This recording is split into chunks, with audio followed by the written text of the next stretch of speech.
Jharsuguda block ଅନ୍ତର୍ଗତ ଅର୍ଡା ଗ୍ରାମ ପଞ୍ଚାୟତ ପରିସରରେ ଆଜି ସରକାରଙ୍କ ଏକ ସ୍ୱତନ୍ତ୍ର ବିକାଶର ଧାରା ଓଡ଼ିଶା ସାରା କାର୍ଯ୍ୟକ୍ରମ ଅନୁଷ୍ଠିତ ହୋଇଯାଇଛି। ଏହି ସମାରୋହରେ ଝାରସୁଗୁଡ଼ା ମାନ୍ୟବର ବିଧାୟକ ଶ୍ରୀଯୁକ୍ତ ଟଙ୍କଧର ତ୍ରିପାଠୀ ମୁଖ୍ୟ ଅତିଥି ଭାବେ ଯୋଗଦେଇ କାର୍ଯ୍ୟକ୍ରମର ଶୁଭାରମ୍ଭ କରିଥିଲେ। ସ୍ଥାନୀୟ ଅଞ୍ଚଳର ପ୍ରଗତି, ଭିତ୍ତିଭୂମିର ବିକାଶ ଏବଂ ସାଧାରଣ ଜନତାଙ୍କ ନିକଟରେ ସରକାରୀ ଯୋଜନାର ସଫଳ ରୂପାୟନ ପହଞ୍ଚାଇବା ଲକ୍ଷ୍ୟରେ ଆୟୋଜିତ ଏହି କାର୍ଯ୍ୟକ୍ରମ। ହିତାଧିକାରୀଙ୍କୁ ଏହି ଅବସରରେ ବିଭିନ୍ନ କାର୍ଡ଼ ମଧ୍ୟ ବଣ୍ଟନ କରାଯାଇଥିଲା। ଏହି ଅବସରରେ ଲୈକ୍ରା ଗୋଷ୍ଠୀ ଉନ୍ନୟନ ଅଧିକାରୀ ଅବିନାଶ ଲାକ୍ରା ପ୍ରମୁଖ ଉପସ୍ଥିତ ରହିଥିଲେ।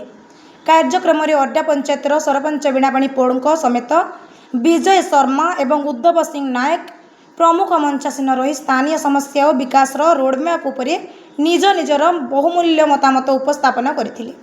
ସୂଚନାଯୋଗ୍ୟ ଯେ ଓଡ଼ିଶା ସରକାରଙ୍କ ଦ୍ୱାରା ପ୍ରଶାସନକୁ ଲୋକଙ୍କ ନିକଟତର କରିବା ପାଇଁ ବିକାଶର ଧାରା ଓଡ଼ିଶା ସାରା କାର୍ଯ୍ୟକ୍ରମ ଅନ୍ତର୍ଗତ ଜନକଲ୍ୟାଣକାରୀ କାର୍ଯ୍ୟକ୍ରମ ମାନ କରାଯାଉଛି। ଏହି କାର୍ଯ୍ୟକ୍ରମରେ ପଞ୍ଚାୟତର ସମିତି ସଦସ୍ୟ, ୱାର୍ଡ ସଭ୍ୟ, ସ୍ଥାନୀୟ ଜନପ୍ରତିନିଧି, ବ୍ଲକସ୍ତରୀୟ ଅଧିକାରୀ ଏବଂ ବହୁ ସଂଖ୍ୟାରେ ଗ୍ରାମବାସୀ ଉପସ୍ଥିତ ଥିଲେ। ଝାରସୁଗୁଡ଼ାରୁ ଘନଶ୍ୟାମ ପଡ଼ିହାରୀଙ୍କ ରିପୋର୍ଟ, ଓଡ଼ିଆ ଭାସ୍କର।